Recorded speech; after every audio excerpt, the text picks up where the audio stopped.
Tenemos acá, ahora vamos a ver un poco de énfasis de lo que está pasando acá en Perú y viendo la situación actual. Entonces acá hay algunos términos que hay que recordar. El nombre del virus, SARS-CoV-2, el nombre de la enfermedad, COVID-19, este es el R0, el índice básico de reproducción, que significa que una persona en sí, a cuántas puede infectar a partir de este caso, ¿no? Este es el caso índice en este caso, y esto significa que por cada persona que está contagiada de COVID puede transmitir por lo menos a 2.3 personas. Es un promedio y es lo que se ha calculado acá. En influenza era de 1.28. Y son características distintas. Recuerden que, por ejemplo, el R0 de sarampión puede llegar incluso hasta ser mucho más alto, ¿no? Entonces puede ser 12, imagínense. Entonces sería una enfermedad muy infectiva. Y entonces, ¿por qué es que a pesar de que ese R0 es tan alto, por qué en sarampión no tenemos así unos brotes mundiales y persistentes como es en este caso el COVID, ¿no? Entonces es algo que se ha postulado y es mucha ahorita discusión para ver qué es lo que está pasando. Los casos confirmados, 19 millones, y en Perú ya vamos ahora, obviamente en los días que siguen, vamos a estar cerca de los 500.000 casos. Métodos de transmisión, esto también es muy controversial, están las gotitas, pero cuando hablemos de específicamente hay un tema y un tópico donde vamos a hablar de 3 posibles mecanismos, porque hay las droplets, ¿no? Las micro droplets, ¿no? Y los aerosoles. En sí, esto es algo que se va a aclarar en una de las clases siguientes. Contacto y fomites, por ahí, esto ha sido muy despreciado en algunas de las revisiones, incluso cuando hubo las recomendaciones iniciales para ver qué equipo de protección utilizaba el personal de salud, hubo discordancia entre lo que decía CDC y OMS. Y bueno, al final se quedó en que probablemente contacto sea una de las rutas mucho más importantes de transmisión de COVID, ¿no? Y fecal oral, en fomites, recordar que hay varios dispositivos que pueden quedar todavía persistentemente con el virus SARS-CoV-2 en superficies metálicas o plástico, podría quedarse incluso hasta 9 días según lo que tenemos en datos. Y la transmisión fecal oral en realidad es un postulado, pero si fuera así, pues también tendría otra ruta, ¿no? Y a pesar de que SARS-CoV-2 se ha encontrado por ahí en semen también, y lo voy a mencionar cuando hagamos la siguiente clase de identificación y pruebas y las muestras que se pueden aislar, en el caso de COVID todavía no se ha demostrado una ruta sexual. Y la ruta fecal oral o gastrointestinal o transmisión por alimentos pues tampoco está esclarecida. Se sabe que estos pacientes pueden tener un shedding viral, es decir, una excreción, y esa excreción puede ser prolongada en algunos huéspedes, en algunos pacientes, sobre todo en los asintomáticos, pueden tener mayor shedding viral, en los inmunosuprimidos pueden tener mayor shedding viral, en los niños pueden tener mayor shedding viral, pero no necesariamente implica que sea una ruta. Así que esta última fecal oral todavía es algo que tiene que esclarecerse, pero principalmente las rutas de transmisión, contacto, que es la más importante, y luego viene la respiratoria a través de gotitas, a microaerosoles, droplets, microdroplets, ¿no? El periodo de incubación es 5 a 6 días, ¿no? Y usualmente una vez que ya pasa este periodo de incubación, el inicio de los síntomas va a ser inmediato hasta los 3 a 5 días, ¿no? Pero en algunos pacientes se ha visto que puede incubar hasta 14. Entonces esto, como les dije, puede depender del huésped y algunos factores de protección que puedan tener. Y la persistencia en superficies inanimadas es de 72 horas, pero en los estudios, cuando hablemos de limpieza y desinfección, van a ver que también hay en algunas superficies, como mencionamos, hasta 9 días. ¿Okay? Entonces, más o menos son las cifras y cómo se mantiene. Entonces, esto es para que ustedes vean cómo es una epidemia. Este es el caso índice, ¿no? Y el caso índice, pues, usualmente estamos hablando de una generación cero, ¿no? La generación cero va a tener, y este paciente, por ejemplo, imaginen que sea el primer paciente de Perú, ¿no? El caso índice. Ya, ok, llegó. Y lo que pasó es que transmite de todos ellos, de sus contactos cercanos, contactos estrechos, ¿no?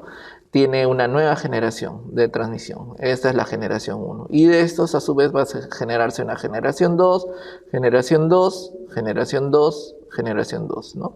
Y a su vez viene luego la generación 3. Y eso es la dinámica de cómo es que uno toma las medidas de contención también. Entonces, si uno quisiera identificar y hacer un caso rápido, cuando se identificó el primer caso que hizo en la frontera, se debió tomar las medidas de condiciones específicas, es decir, trasladar a estos pacientes y toda la familia a un solo centro y confinar y cerrar las fronteras. Eso debió ser la actitud en ese momento. Sin embargo, a la par ya teníamos paciente en Huánuco, ¿no? Un caso importado también, que probablemente tenía ya un reordenamiento y probablemente una variabilidad, ¿no? Entonces, en la transmisión del caso. Entonces ya teníamos un caso en provincia, ya teníamos por ahí un caso en Lima, pero esto es lo que pasa, ¿no? En la generación 1, miren ustedes, 1 transmitió a 3 en este caso, y luego este familiar va y transmite pues acá, ¿no? A otros 2, luego sigue así la cadena. Van a ver que en algunos casos no hay transmisión, se queda acá como en la generación 2, y es importante que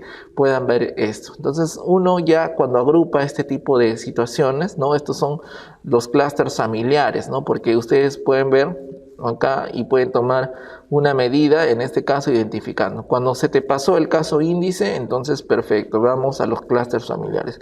Cuando ya el clúster familiar se diseminó, lógicamente ya van a venir las siguientes generaciones, ¿no? Entonces miren todo lo que produjo y así se genera una epidemia y qué es lo que puede pasar. Pero ustedes han visto que estamos hablando bastante del R0, ¿no? El R0 es el número reproductivo básico. Ok, este número reproductivo básico va a tener varias variables. Entonces, el R0, ¿no? Va a depender de una variable que es así, DC beta. Entonces, el D más o menos lo vamos a asumir el tiempo promedio de la duración de la infecciosidad, ¿no? Ahora ya se sabe que más o menos un paciente, acorde a las últimas guías que han sacado, pues sí, ¿no? Puede contagiar, y el periodo de contagio es hasta 10 días, ¿no? Con lo cual de ahí pues, el paciente en teoría ya no elimina partículas de virus, digamos, contagiantes, sino son virus desnaturalizados, y estos virus pueden persistir. Es por eso que nosotros vemos pacientes que tienen PCRs positivos incluso después de ya prácticamente 2 o 3 semanas. Entonces, cuando hablemos ya en la segunda clase, ahondaremos un poquito en esos temas, pero depende mucho del tiempo promedio de la duración de la infecciosidad. En este caso ya estamos asumiendo que es 10 días. El C es la tasa promedio, ¿no? Cuando ocurren contactos. Entonces, esto es importante, ¿no? ¿Cuánto tiempo está en exposición con los contactos que ha tenido el paciente, ¿no? Entonces, si se confinó el primer caso y estuvo ahí, como dijeron, una semana ahí en contacto ya con los familiares, pues imagínense, son 7 días, un promedio de 5 a 7 días que ha estado ahí en contacto. Y la beta significa la probabilidad de transmisión, ¿no? Entonces, si uno sabe esto, simplemente en epidemiología puede determinar algunas medidas, ¿no? Entonces, si tú ya sabes que más o menos va a ser el tiempo y la duración está estimado entre 10 días, ¿no? Entonces, más o menos esta es tu alerta para saber cómo ir, cuánto tiempo aislar a los pacientes, ¿no? Es decir, hubiesen hecho una cuarentena focalizada en estos pacientes que llegaron de los viajes internacionales, mantenerlos ahí por todos estos días y hacerle las pruebas respectivas. La tasa promedio en los contactos es importante, entonces si uno quiere disminuir esta tasa promedio, ¿qué es lo que hacemos? Es el aislamiento, pues, ¿no? Aislamiento de contacto y el distanciamiento social, ¿no? Entonces ahí es donde debes intervenir para bajar este tipo de cosas. Y la probabilidad de transmisión es dependiendo, ¿no? Entonces acá ya tiene que ver mucho la vía y la ruta de transmisión. Si es una ruta aérea, como nos estimó en un comienzo, recuerden que hay modelos de los estudios chinos donde nos dicen que hay probabilidad de transmisión solamente con conversar. Entonces esto, pues obviamente si estos pacientes hubiesen tenido en las familias, se hubiese inculcado y se les hubiese dicho mascarilla simplemente dentro de la familia y evitar estos clústeres de diseminación, hubiésemos tenido un R0 mucho más bajo. Entonces el R0 es al comienzo de la pandemia, ¿no? Cuando inició hemos tenido un R0 de tanto, perfecto. Pero ahora, una vez que ya se diseminó, ya se esparció, lo que tenemos es un número reproductivo efectivo. Y esto se conoce como RT. Entonces, doctor, ¿qué me va a servir más en una pandemia a estas alturas? ¿El R0 o el RT? El RT, porque el RT es producto de calcular este R0 por el X. ¿Y qué significa X? Esta X va a ser una variable que indica que son la proporción de contactos susceptibles. ¿Ok? Y esta proporción de contactos susceptibles es importante porque recuerden que hay estudios ahorita de prevalencia local donde en Lima y Callao se está mencionando que nosotros tenemos alrededor de 25%, ¿no? Entonces imagínense que la proporción de contactos susceptibles sea 75 todavía por ciento, ¿no? Entonces calculen un R0 de 2 por 75, prácticamente 150. Entonces puede darse ese número y puede generar este tipo de problemas. Entonces tengan mucho cuidado. Entonces al final ahorita nos estamos basando lo que vamos a tener con el RT, ¿no? El número reproductivo efectivo, que es lo que debemos de calcular para estas alturas de la pandemia, y al inicio el R0. Ok, si se han aclarado esos conceptos, seguiremos un poco hablando más de un curso, ¿no? De la epidemia. Entonces imagínense que esta es una curva donde hay prevalencia y esta es una curva donde hay tiempo. Entonces vamos a ver acá prevalencia en porcentajes, ¿no? Por ejemplo, acá puede ser un 20%, puede ser un 40%, por acá seguiremos con un 60% y acá 80%, ¿no? Y obviamente la unidad, que es el 100%, pues imposible.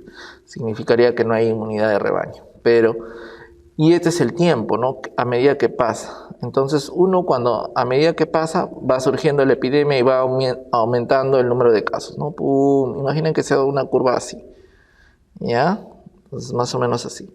Entonces cuando nosotros estamos hablando acá, miren ustedes acá, en este momento, al inicio de la pandemia, ustedes pueden tener un RT, ¿no? En este caso, un número reproductivo efectivo, ¿no? Que pueda ser igual al R0. Entonces, la pregunta mágica, ¿al comienzo de la pandemia el RT puede ser igual al R0? Sí, correcto, perfecto. Y a medida que pasa el tiempo, acuérdense que aumenta el número de casos, este RT ya se convierte y usualmente va a ir más de 1, ¿ya? Y como este RT en este momento va incrementándose, ya hay diferencias, ¿no? En este caso, el RT cuando llega a este pico va a ser un menos de 1, y cuando el RT se convierte en 1, ¿no? Ya estamos hablando de un estado endémico. Entonces esto nos sirve, ¿no? En el caso del número reproductivo efectivo, a mí me gustaría que me digan este dato, que estamos en un RT igual a 1, para decir que estamos en un estado endémico o que ya no hay un aumento de casos masivos, ¿no? Entonces esto es lo que interesaría saber y lógicamente podríamos decir se está tratando de controlar la pandemia en este momento. Entonces recuerden que la prevalencia y tiene mucho que ver con en este caso el RT, ¿no? Y vamos a ver, porque a medida que pasa el tiempo, nuevamente también vamos a tener una tasa de ataque que se va a afectar. Entonces tienen ustedes acá una tasa de ataque, ya imagínense igual nuevamente, lo vamos a poner acá en 00, 02, 04, 06, 08 y 1, ¿no?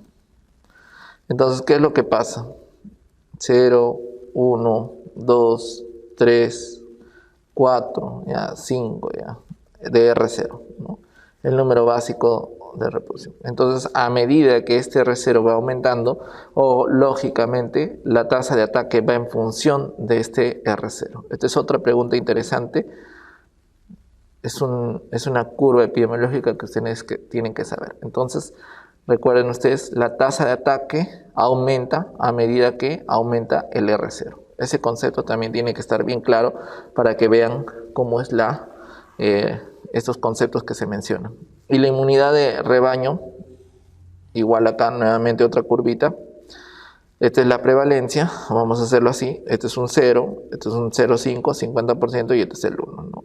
Igual también tienen el R0, 1, 2, 3, 4, 5, 6, 7 y 8, por ejemplo. Hasta 10 ya, listo. Entonces, ¿qué quiere decir?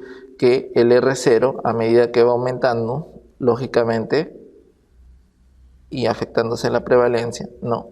A medida que haya más contagiados, la inmunidad de rebaño va a estar mucho más cercana, ¿no? Entonces se cree que, por ejemplo, ahorita vamos a ver los umbrales de la inmunidad de rebaño. En el SARS-CoV-2, para lograr una inmunidad de rebaño se lograría por lo menos un 50 a 66% con, en este caso, de prevalencia, ¿no? Entonces ahorita imagínense que estamos todavía en 25% en Lima y Callao. Entonces, ¿cuánto nos faltaría? ¿Cuántas personas más tendrían que infectarse para tener esta famosa inmunidad de rebaño? Entonces tengan mucho cuidado con esto, mucho cuidado con esto. La inmunidad de rebaño es un concepto que se ha utilizado bastante en las vacunas, por si acaso, ¿ya? Entonces, cuando uno, por ejemplo, quiere obtener inmunidad de rebaño, quiere decir que mientras más yo he vacunado, por decir, hoy día tengo en mi campaña de vacunación a todos los niños, ¿no?, de Lima, los he vacunado contra neumococo, ¿no? Imagínense, toditos están vacunados contra neumococo, ¿ya? Entonces también tengo adultos mayores que también están vacunados contra neumococo. Entonces yo reduzco, al tener todos estos correctamente inmunizados, no es lo mismo vacunado que inmunizado, es decir, pegó la vacuna, les está sirviendo, les está protegiendo. Estos disminuyen el total, el pool de los pacientes que son al final susceptibles.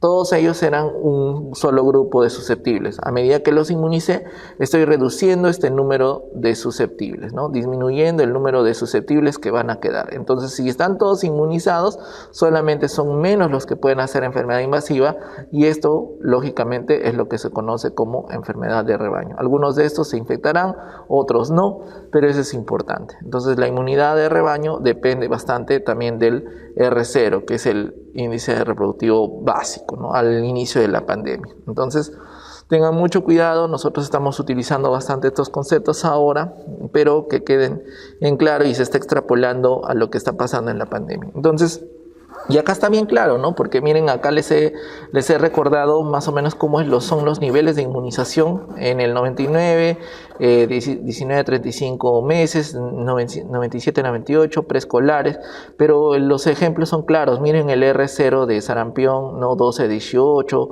pertusis 12 a 17, son enfermedades que tienen un R0 muy alto, pero para lograr una inmunidad de rebaño, pues este es el estimado, ¿no?, de 83 a 94, 92, 94, en sí todo lo que se debe esperar. En el caso de SARS-CoV-2, en R0 estimado de 2 a 3, se debe esperar más o menos un 50 a 56. Depende mucho del R0, depende de la prevalencia, pero es lo que tenemos ahora, ¿okay? Y esto es lo que pasó. Como les mencioné una vez más, tienen el caso conglomerado, acá se debió actuar, ¿no? Este es el caso índice y este es el conglomerado de Huánuco. A la par que ya estaban por acá por Lima, por provincias también ya teníamos algunos clústeres. Sin embargo, en Huánuco me parece que solamente hubo un clúster familiar y quedó ahí, pero ahora en los últimos meses nuevamente ha rebrotado, pero eso es por la migración de los pacientes, obviamente de ciudades que están con mayor prevalencia, ¿no? Entonces, ese es el momento oportuno para tomar un clúster. Este es un estudio muy bonito de la dinámica de transmisión temprana de COVID, ya, donde en Lima, Perú, de febrero a marzo, ¿no? Entonces, miren ustedes, a medida que para ya aumentando, las medidas del gobierno, cómo se toman, ¿no? Entonces, miren ustedes acá, son curvas para que vean cuando se toma la primera medida, que es el cierre de las escuelas, ¿no? En este caso estamos hablando de un 11 de marzo. La emergencia nacional se declara todavía el 16 de marzo, 5 días después, y este es un periodo umbral donde puede haberse disparado mucho más. Entonces, a pesar de eso, lo que hubiese seguido si no se hubiese tomado una de estas medidas, por ejemplo, el cierre de las escuelas acá y consiguientemente la emergencia nacional, hubiésemos tenido esta primera banda que estamos acá con las líneas punteadas, es decir, un pico más pronunciado, mucho más rápido, pero con estas medidas la media que se espera es que se reduzca esta tasa. Miren ustedes cómo hay una reducción con las medidas de distanciamiento social y la emergencia declarada estas semanas que duró realmente, y miren ustedes cómo es que con las medidas y obviamente el distanciamiento, a pesar de todo eso, se puede reducir el número básico de reproducción en este caso. Imagínense que con esto hubiésemos tenido un R0 de 5, 6, incluso hasta 10, ¿no? Entonces tengan mucho cuidado porque ahorita el estimado, entre comillas, es de 2.3, pero les dije bien claro que esto es al comienzo de la pandemia. Estamos hablando acá, para nosotros es el comienzo ahorita. Entonces determinar ahorita lo que nos tienen que decir es el RT, ¿no? Si nos calculan y se encuentran un paper donde encuentran este RT, sería importante. En China y Corea, miren lo que pasa, como les digo, al comienzo de la pandemia es de 1.5 hasta 7, ¿no? Entonces, por provincias habían algunas que tenían hasta 7, las más afectadas. Y por eso es que se declaró una cuarentena, y esa cuarentena dura 3 meses. Sin embargo, acá, a pesar de todas las medidas, pues tal vez no fuimos muy estrictos y se permitieron algunas particularidades en la parte de Lima sobre todo, ¿no? Entonces la tasa de positividad más o menos estimada es de 8.6 en Lima, y miren que ustedes iguala entre comillas a Dinamarca, Alemania, Canadá. Tiene mucho que ver ya la respuesta y la mortalidad de los servicios de salud acá frente a este porcentaje, ¿no? Entonces, sin embargo, a pesar de que estas pruebas, recuerden ustedes que la mayor parte hacía las pruebas moleculares, en este comienzo se puede haber subestimado el testeo correcto, ¿no? Entonces, si ahora tuviéramos las pruebas, por ejemplo, que detectan anticuerpos cuantitativamente, un CLIA, una quimioluminiscencia, no hubiésemos tenido tal vez un R0 mucho más. Así que mucho cuidado con estimar este tipo de datos. Como les digo, lo más importante es tener un RT, y recientemente ahora en las curvas y en los reportes pues, nacionales, a medida que pasaron los meses acá, uno ya tiene un dato más aproximado entre pruebas moleculares y pruebas rápidas. La prueba rápida, por si acaso, es la denominada, la prueba que viene con el kit chino que se utiliza, y utiliza un método de inmunocromatografía o lateral flow, ¿no? Entonces estos lateral flows pueden tener mucho falso positivo, puede haber muchos falsos negativos porque depende de una sensibilidad analítica, y eso es importante que ustedes lo vayan viendo. Perfecto. Entonces, ¿qué es lo que pasa, no? Porque hay muchas veces hay desfase entre la fecha del diagnóstico y la fecha de definición de caso. Entonces, no es lo mismo que tú confirmes un caso luego de 5 o 7 días, como llegaban inicialmente los PCRs, y tener mucho cuidado desde el inicio de los síntomas, ¿no? Entonces, esto realmente puede generar un desfase, ¿no?, entre inicio de síntomas y confirmación. Por eso es que lo ideal es tener pruebas moleculares rápidas, y obviamente 24 horas podrías tener y mejorar tu resultado, ¿no? Entonces, en Perú muchas veces que analizamos el porcentaje de casos confirmados del total de los sospechosos analizados, ¿no? Y los casos contactos o los casos posibles no son informados, y estas líneas, pues estas curvas epidémicas muchas veces están desfasadas, ¿no? Como les estoy diciendo, no es lo mismo reportar, ¿no? Entonces, usualmente acá, ¿no?, en azul está el inicio de los síntomas, ¿no?, en estas curvas, y por ejemplo, en la confirmación del caso está en amarillo, ¿no? Lo ideal sería que estén en paralelo, ¿no? Si uno ajusta esto, pues realmente puede haber un desfase, y yo pienso que acá ha habido un desfase hasta de 5 días. Entonces, realmente lo que estamos viendo son acúmulos de días previos, ¿no? Entonces, ese desfase puede tener problemas en un tiempo óptimo y real, ¿no? Entonces, ya más o menos han visto. Entonces nos quedamos con el RT0. Entonces RT para seguimiento de epidemia, y acuérdense que nos da una idea de el número de casos secundarios, ¿no?, por cada caso primario. Ok. El RT usualmente puede ser menor que el R0, ¿no? porque acuérdense que en el R0 es al comienzo y en el RT ya tiene impacto las medidas. Hay que sumar que ya están las medidas de control. Entonces el RT usualmente va a ser menor que el R0, ¿ok?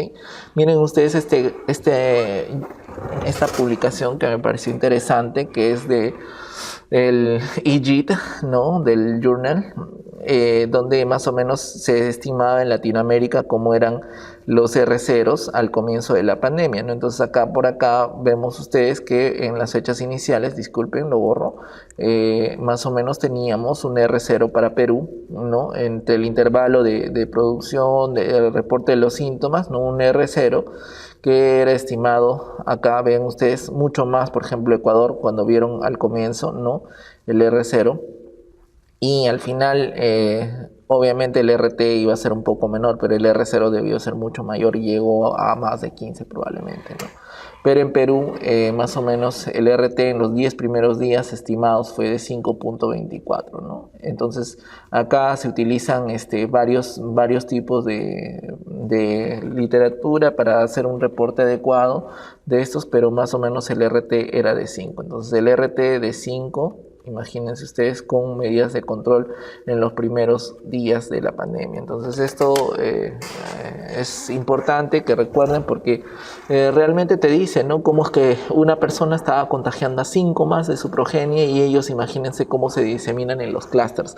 Y ese es el problema, ¿no? Que por lo menos comparando con otras regiones, España, Italia, miren el RT que también prácticamente estaban entre 5, 7 por ahí, ¿no? Y Perú no estaba muy lejos de eso y a pesar de que tuvimos mucho más tiempo para controlar la pandemia, pues prácticamente equiparamos estos RT al comienzo nada más nosotros y por eso es que ahora probablemente tenemos un RT que con las medidas de control que han sido suavizadas, ya no hay aislamiento y distanciamiento social, pues asumo que debemos estar simulando esto de acá de Ecuador o incluso más. Entonces, estimado de RT, yo pienso que en RT debe estar ahorita en 15, ¿ya? Ok. Entonces, esto es lo que pasa, lo que puede pasar en Perú y qué es lo que estamos viendo. Entonces, en la contención, para que ustedes recuerden su mnemotecnia, es importante 3 cosas. Uno, primer caso, ya, como sucedió acá, el piloto que llegó por primera vez a Perú debió ser confinado, debió ser trasladado con su clúster familiar y todos los contactos y el rastreo, el tracing, ¿no? Inicialmente, y debió ser confinado en una habitación porque sabíamos que obviamente no se iban a respetar las medidas de aislamiento.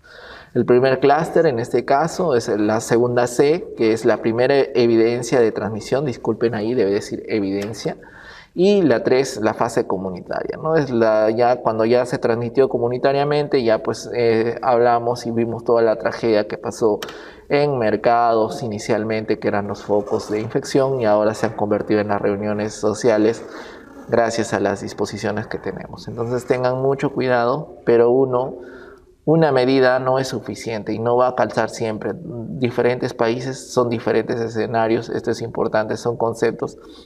Y lo primero es entender tu epidemia y cómo es la curva, y es la primera manera de cómo deberíamos actuar, ¿no? Entonces, realmente ha pasado muchas cosas, no, a pesar de que tenemos organismos que saben de esto, pues lastimosamente se pasó y bueno, estamos asumiendo lo que estamos viendo en Perú. Imaginen entonces con ese RT15, acá es lo que les decía, este es el primero. Esto es interesante porque es la línea de tiempo del caso confirmado de COVID. El primero, miren ustedes, llega a Perú de Madrid, ¿no? De Perú a Madrid, llega a París, Francia, llega a República Checa, llega a Barcelona, España, cómo vienen todos los casos y llega toda la ruta que hace, ¿no? Perú, Madrid, París, Francia, República Checa, Barcelona y de ahí viene a Aeropuerto Jorge Chávez. Y bonito el trazado, y este es el periodo probable de exposición que tuvo en Europa, el primer caso, y luego de eso, miren ustedes, llegando acá un 26 de febrero aproximadamente. Entonces, si ya la alerta, ¿no? En este caso, miren ustedes, recordar que las alertas, la busquemos acá, busquemos la fecha de la alerta específica, ¿no? El 30 de enero, la Organización Mundial de la Salud declara una alerta, ¿no? y el 20 de febrero ya tenían más o menos 1.073 casos fuera de China. O sea, ya había probablemente una emergencia, ¿no? Y con un potencial riesgo internacional. Ese es el problema. Entonces ya estamos hablando de febrero y miren ustedes acá con el tiempo que estamos presentando, en este caso, ya se puede hablar de que si había una medida, un llamado a la emergencia nacional, miren ustedes cómo es que se debieron tomar tal vez el cierre de fronteras en estos momentos a medida que se dio esa alerta mundial, ¿no? Porque teníamos obviamente todos los vuelos que regresaban. Y es acá donde se hizo la trazabilidad, en este caso, del paciente y se vio todos los síntomas que pueden ver. Bonito el estudio, ¿no? Malestar general, fiebre, tos, congestión nasal.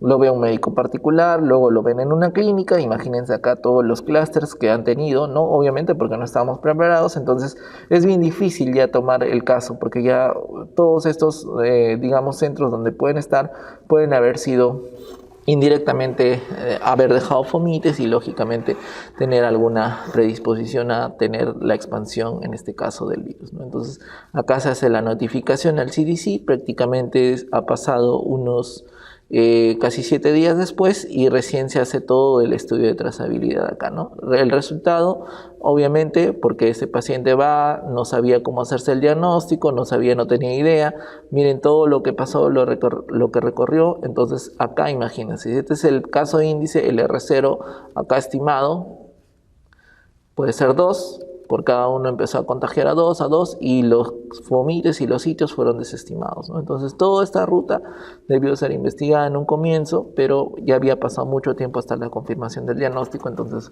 era imposible, ¿no? La búsqueda activa de contactos no iba a servir porque habían lugares que había transitado y obviamente todos estos pueden tener más fomites, más diseminación y lógicamente ya se pierde la trazabilidad. Entonces, cuando tú haces este tipo de estudios en epidemiología, uno más o menos puede hacer hasta un 70% del rastreo de contactos, ¿no? Identificar un primer caso y un primer clúster. Pero aún así, pues es bien dificultoso, muchas veces no se llega a hacer el estudio completo.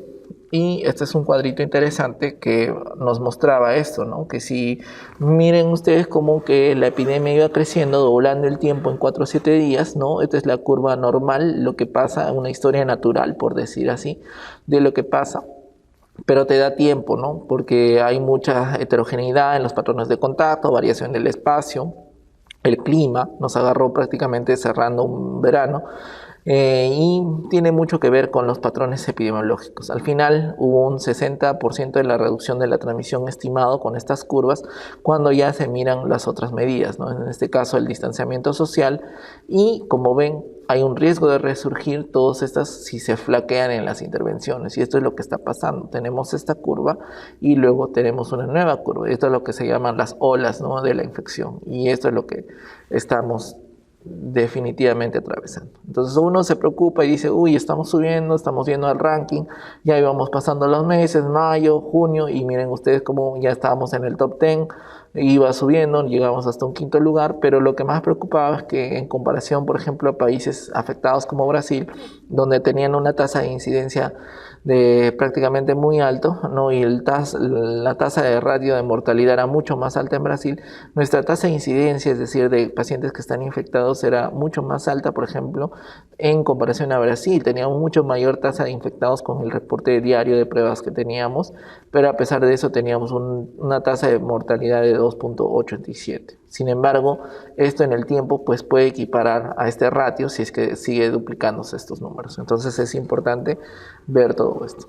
Y más o menos la proyección es hasta mayo, ¿no? Los proyectados y todo lo que nos decían, el número de testeados, el número de estimados de infección. Han salido muchas de estas estimados en sí. Miren el estimado solamente para el 18 de mayo. Justamente yo veía, ¿no?, con el número de test, las infecciones estimadas 16.901, ¿no?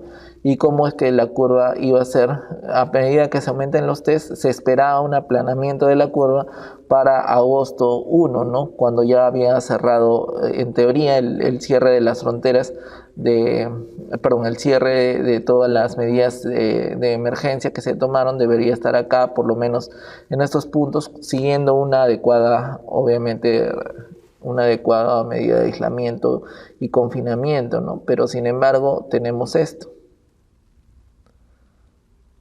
Este es el estimado, perdón.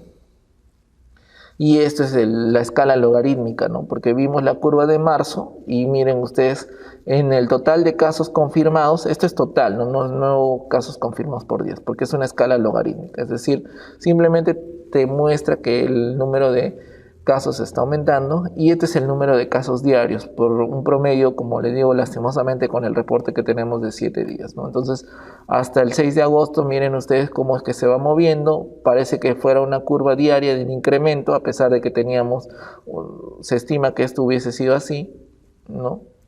Pero con las medidas de distanciamiento y algo, pues se trata de aplanar la curva, pero aún así vean que ustedes, por ahí, ¿qué habrá pasado en estos tiempos? Realmente habrá sido un efecto de las medidas de contención, pero lo que estamos viendo es cuando flaquean, ¿no?, las medidas de intervención, cómo es que hay un repunte. Entonces estamos frente a un repunte de casos y lógicamente en este tipo de situaciones debería asumirse un nuevo cierre, ¿no? En este caso de migraciones nacionales y nuevamente volver a las cuarentenas para tener algún impacto. El problema es que si flaqueas, estas medidas van a avanzar y lógicamente Latinoamérica creo que no está preparada. Entonces uno, cuando hace unos tipos de ejercicios, imagínense ustedes con unos estimados hasta final de año, ¿no? Entonces hemos dicho que estamos cerca de los 500.000 infectados, ¿no? Imagínense que son 33 millones, calculen ustedes que aproximadamente, estimando un ratio ya en el peor de los casos, simulando influenza u otras infecciones, podríamos tener un 5% de infectados de COVID. De estos 5% de infectados, 20% hace forma severa. En sí tendríamos 66.000 casos de neumonía hasta fin de año. Y 1% fallece, es decir, podríamos tener 16.500 fallecidos, ¿no? Entonces, la data nacional creo que ya está superando con expectativas estos cálculos que se hacían en marzo. Estos centros para hacer estos cálculos estaban publicados en Lancet, pero miren ustedes el total de casos confirmados, pues estamos superando ya prácticamente lo que se podría esperar, pero se esperan hasta 66.000 casos de neumonía. Aún son casos totales de infectados, ¿no? Pero no son casos que son complicados. El 85% serán formas asintomáticas, como se ha visto en las curvas en otros países, ¿no? Y esto depende bastante de la capacidad de la UCI, de en qué estación estás cursando. Mucho se ha estimado que, por ejemplo, los R0s, ¿no?, con una estación tal vez por las prevalencias y en las curvas de los meses de invierno podría ser mucho más, ¿no? Entonces ahora que estamos cursando en una época de invierno, ¿cómo se movilizará el RC, el RT? Son cosas que tienen que ver realmente, y también la duplicidad de camas de UCI, si es que puede contener esto, ¿no? Un fenómeno muy importante son los super spreaders, es decir, los super diseminadores. Quiere decir que estos pacientes pueden hacer contagio. Una sola persona podría contagiar a 16. Y en esto se han postulado muchas teorías, que algunos super spreaders podían ser personal de salud. Por ahí se postulaba que podían ser niños, por ejemplo, que también están involucrados, ¿no? Y como tal, hay muchas de las autoridades sanitarias te decían que si 20% de las personas, ¿no?, en este caso, pueden aproximadamente 80% de todos los casos, ¿no? Entonces, algunas personas van a infectar a mayor número de gente y esta regla del 20-80 es esa, ¿no? Justamente, 20% de todas las personas van a tener esta enfermedad, esta capacidad contagiosa, ¿no? Capacidad contagiosa, y van a determinar justamente 80% de los casos. Ok, entonces en este rubro hay gente que puede contagiar a 1, hay gente que puede contagiar a 2, pero también están estos super spreaders, como les digo, que pueden contagiar a muchos casos, ¿no? Entonces acá tienen varios factores que pueden determinar esto. Transferencias interhospitales, ¿no? Obviamente un paciente que está crítico ahora es transportado a la clínica, ¿no? Entonces ahí puede incrementarse el camino. Un paciente ya infectó en un hospital y ahora va a infectar a una clínica particular. Esto es mucho cuidado. Estamos viendo bastante aumento de la transmisión nosocomial de estos pacientes, ¿no? Se contagian los que están con estancias prolongadas en el hospital y estos pacientes que están ahí por alguna condición y porque obviamente no hay las medidas o se subestiman estos casos o no se identifican rápido, pueden ser super spreaders, ¿no? La dinámica de flujo de aire, muchas veces cuando no hay equipo de protección personal, lógicamente, y el ambiente adecuado, es decir, con presión negativa y filtros HEPA, pues puede permitir que haya la posibilidad de estos super spreaders, ¿no? Una admisión hospitalaria diferida en la comunidad, pues si están en los mercados, lógicamente, no ya hizo todo su contagio, ahí probablemente hayan varios de estos super spreaders, ¿no? Una sola persona, cuando hicieron el testeo en los mercados, acá en Lima se encontró que prácticamente el 75% ya tenía anticuerpos, ¿no? A través de esas pruebas rápidas, ¿no? La inmunosupresión, sí, porque en sí puede tener mayor shedding viral, es decir, la excreción del virus, ¿no? Entonces tengan mucho cuidado con estos pacientes. Muchas veces pueden tener PCRs prolongados y también podrían ser unos super spreaders. Y aquellos que están coinfectados, se ha hablado mucho también de las coinfecciones virales y bacterianas, pero no deben ni siquiera superar el 3 al 5% según la literatura, pero hay que tener mucho cuidado porque esos porcentajes pueden variar acorde a la estación, y en Perú por lo menos no tenemos ningún estudio de coinfección para buscar estos patógenos, ¿no? Entonces estas coinfecciones se cree que podrían también ser un trigger para hacer estos pacientes la superdiseminación en este caso. Esta es la prevalencia de SARS-CoV-2 en Lima y Callao. Este fue un estudio que fue publicado hace poco por CDC, donde prácticamente se estimaba realmente que una persona podía infectar en esta proporción a una persona infectada por 4 habitantes, perdón. Y la proporción estimada es 25. Dijimos que para tener una inmunidad de rebaño tendríamos que llegar hasta 65%, es decir, nos falta todavía un buen porcentaje para infectarnos acá en Lima. Pero estos estudios y estos datos de prevalencia son interesantes. Creo que el estudio completo está pendiente. Ahí hay que determinar no solamente esto, sino la sensibilidad y la especificidad de estos datos. Esto es importante porque ya está aclarado, pero solamente le he puesto el update de lo que pasa, y esto es de CDC, para ver la duración del aislamiento, y es una pregunta que siempre estamos haciendo.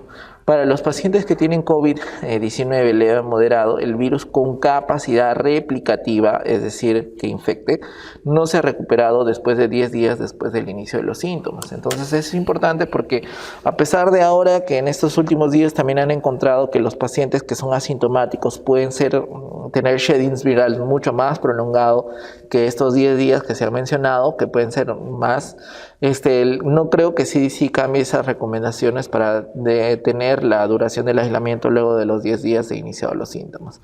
En trabajadores de salud vamos a ver que ahí hay un poco de controversia en este tema para reinsertarse a la labor, y luego lo vamos a mencionar en el día que nos toque hablar de esto.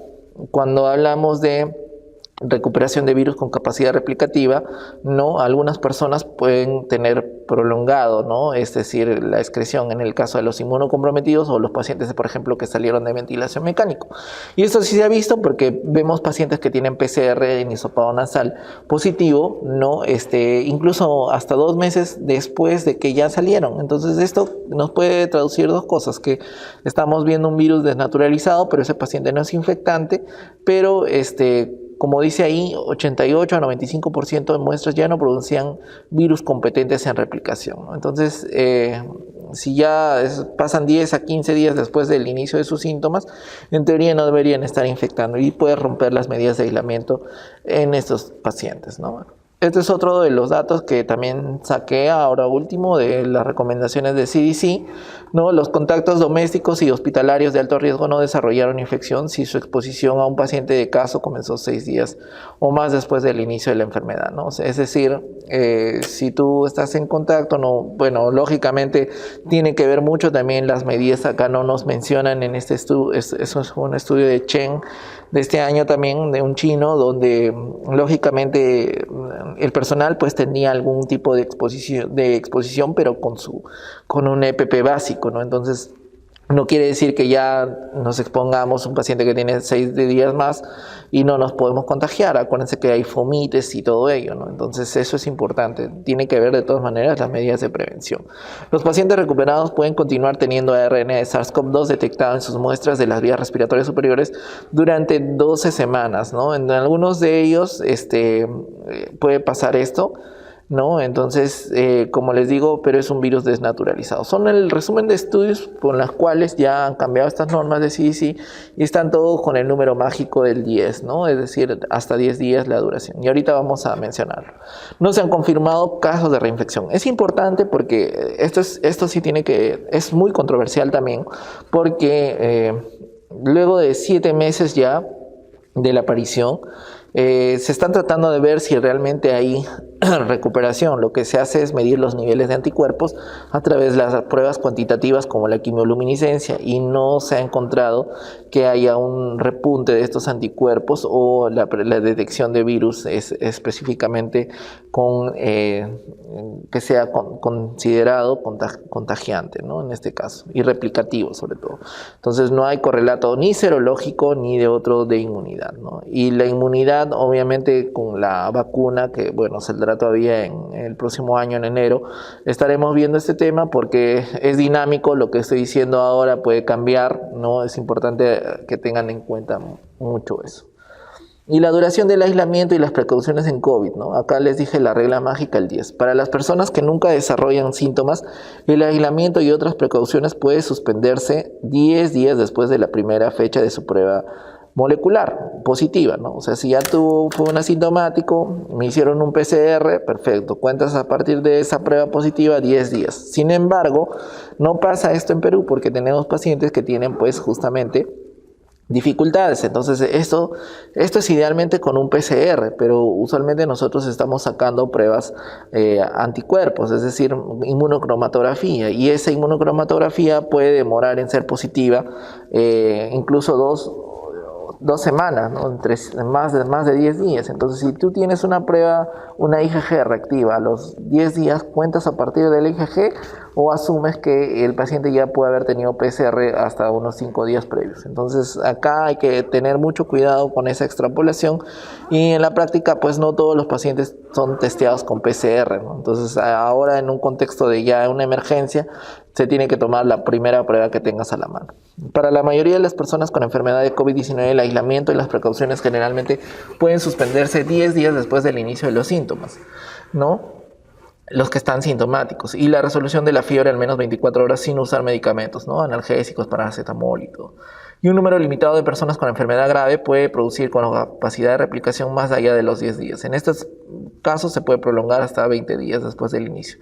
Considera con expertos en control de infecciones, ¿no? Entonces ahí mucho cuidado, porque este último tema es sobre todo aplicado también para trabajadores de salud que quieran reinsertarse. Eso lo vamos a mencionar en otro tópico. Ok, ¿y cuál es el rol? Es decir, pedimos PCR para hacer el control, ¿no? Para decir ya contagia. Si tuvo un PCR positivo, ya no le pidas otro PCR para determinar si contagia o no. Si tuvo serología, una IgG, y quieres ver si el paciente ahora ya no está produciendo ese IgG, te puedes llevar sorpresas. Puedes tener una IgG-IgM pasadas 2 semanas, y estas serologías que detectan anticuerpos son cualitativas y simplemente te van a decir, con la prueba china que utilizamos, te van a decir que simplemente tiene la inmunidad, está por ahí haciendo alguna migración, puede estar cometiendo algún error al decir todavía no hace seroconversión, y el paciente pues requiere todavía aislamiento o requiere algún tratamiento en específico, ¿no? O ya el paciente sigue contagiando, ¿no? Entonces tengan mucho cuidado. Las pruebas serológicas no se usan para establecer la presencia o ausencia de infección o reinfección.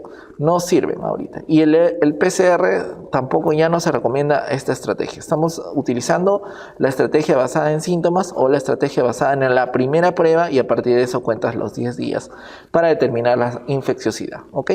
Entonces es importante, en base a todo eso, hemos hablado bastante del rol de las pruebas, el PCR, ¿no? Y algunas medidas que se pueden utilizar. Entonces ya hablamos acerca de la epidemiología de Perú.